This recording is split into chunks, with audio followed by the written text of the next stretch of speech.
বন্ধুরা, আমার Facebook, YouTube, আমার যেখানে যত বন্ধু আছে সবাইকে দেখতে বলছি, একটা সুন্দর আজকে পরোটা রেসিপি বানাবো এবং সেটা স্বাস্থ্যকরও বটে।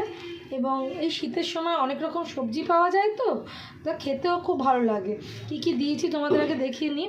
এটা হচ্ছে ফুলকপি গ্রেট করে, এটা ধনেপাতা, এটা পেঁয়াজ কুচিয়ে, এটা গাজর আর বাঁধাকপিটা কেটে তোমরা ওটাকে একটু জল ঝরে গেলে নুন দিয়ে একটু জলটা একটু ঝরিয়ে দেবে, তাতে আটাতে সুবিধা হবে। আর ময়দা দিয়ে কেউ খেতে পারো এটা, কিন্তু আমি এটা আটা দিয়ে খাচ্ছি। আমার আটাটা আমি কালকে রাত্রি ফ্রিজে ভালো মতন মেখে রেখে দিয়েছিলাম। আমি আটা দিয়েই করব। আর ভালো বাইন্ডিংয়ের জন্য আমি দুটো আলু এখানে গ্রেট করে দেবো। আলু দুটোকে আমি মাঝখানে গ্রেট না করে রেখেছি, যাতে তোমরা বুঝতে পারো যে এটা আমি আলুটা দিচ্ছি। প্রত্যেকটা জিনিস খুব সুন্দরভাবে গ্রেট করে দেবে, তাহলে মানে তুমি যে পরোটাটা বানাবে সেটা তুমি খুব আমি তো শুকনোই করে নেব, খুব সুন্দরভাবে ওই করা যাবে, ভালো মতন আটটা আসবে।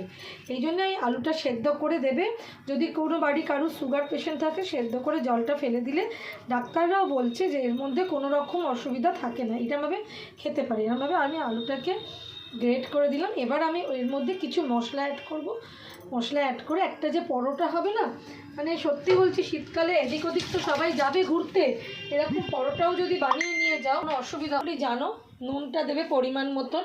খুব বেশি নুন কিন্তু আটা কিংবা ময়দা কোনো পরোটাতেই ভালো লাগে না। তাই জন্য আমি যেগুলো দিচ্ছি সেগুলো তোমরা দিয়ে নাও, দিয়ে নিয়ে করো, তাহলে খুবই ভালো লাগবে। জিরে গুঁড়ো, আমি যেহেতু কাঁচা লঙ্কা দিয়েছি তাই আমি শুকনো লঙ্কা গুঁড়ো দেবো না। যদি কারুর মনে হয় যে একটু শুকনো লঙ্কা গুঁড়ো দেবে, সে দিতেই পারো।